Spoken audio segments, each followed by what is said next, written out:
my fellow Americans. A short time ago, I ordered the United States Armed Forces to launch precision strikes on targets associated with the chemical weapons capabilities of Syrian dictator Bashar al-Assad. A combined operation with the armed forces of France and the United Kingdom is now underway. We thank them both. Tonight, I want to speak with you about why we have taken this action. 1 year ago, Assad launched a savage chemical weapons attack against his own innocent people. The United States responded with 58 missile strikes that destroyed 20% of the Syrian Air Force. Last Saturday, the Assad regime again deployed chemical weapons to slaughter innocent civilians, this time in the town of Douma, near the Syrian capital of Damascus. This massacre was a significant escalation in a pattern of chemical weapons use by that very terrible regime. The evil and the despicable attack left mothers and fathers, infants and children thrashing in pain and gasping for air. These are not the actions of a man. They are crimes of a monster instead. Following the horrors of World War I a century ago, civilized nations joined together to ban chemical warfare. Chemical weapons are uniquely dangerous, not only because they inflict gruesome suffering, but because even small amounts can unleash widespread devastation. The purpose of our actions tonight is to establish a strong deterrent against the production, spread, and use of chemical weapons. Establishing this deterrent is a vital national security interest of the United States. The combined American, British, and French response to these atrocities will integrate all instruments of our national power, military, economic, and diplomatic. We are prepared to sustain this response until the Syrian regime stops its use of prohibited chemical agents. I also have a message tonight for the two governments most responsible for supporting, equipping, and financing the criminal Assad regime.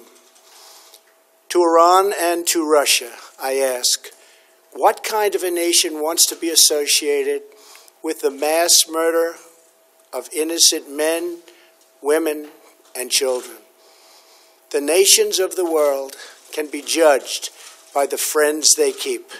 No nation can succeed in the long run by promoting rogue states, brutal tyrants, and murderous dictators.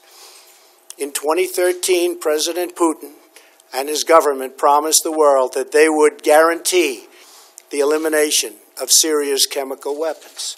Assad's recent attack and today's response are the direct result of Russia's failure to keep that promise. Russia must decide if it will continue down this dark path or if it will join with civilized nations as a force for stability and peace. Hopefully, someday we'll get along with Russia and maybe even Iran, but maybe not. I will say this. The United States has a lot to offer. With the greatest and most powerful economy in the history of the world. In Syria, the United States, with but a small force being used to eliminate what is left of ISIS, is doing what is necessary to protect the American people. Over the last year, nearly 100% of the territory once controlled by the so-called ISIS Caliphate in Syria and Iraq has been liberated and eliminated. The United States has also rebuilt our friendships across the Middle East. we have asked our partners to take greater responsibility for securing their home region, including contributing large amounts of money for the resources, equipment, and all of the anti-ISIS effort. Increased engagement from our friends, including Saudi Arabia, the United Arab Emirates, Qatar, Egypt, and others, can ensure that Iran does not profit from the eradication of ISIS. America does not seek an indefinite presence in Syria under no circumstances. As other nations step up their contributions, we look forward to the day when we can bring our warriors home, and great warriors they are. Looking around our very troubled world, Americans have no illusions. We cannot purge the world of evil or act everywhere there is tyranny. No amount of American blood or treasure can produce lasting peace and security in the Middle East. It's a troubled place.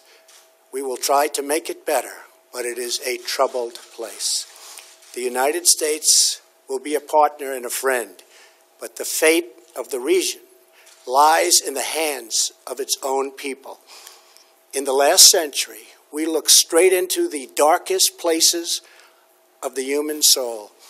We saw the anguish that can be unleashed and the evil that can take hold. By the end of World War I, more than 1 million people had been killed or injured by chemical weapons. We never want to see that ghastly specter return. So today, the nations of Britain, France, and the United States of America have marshaled their righteous power against barbarism and brutality. Tonight I ask all Americans to say a prayer for our noble warriors and our allies as they carry out their missions. We pray that God will bring comfort to those suffering in Syria. We pray that God will guide the whole region toward a future of dignity and of peace.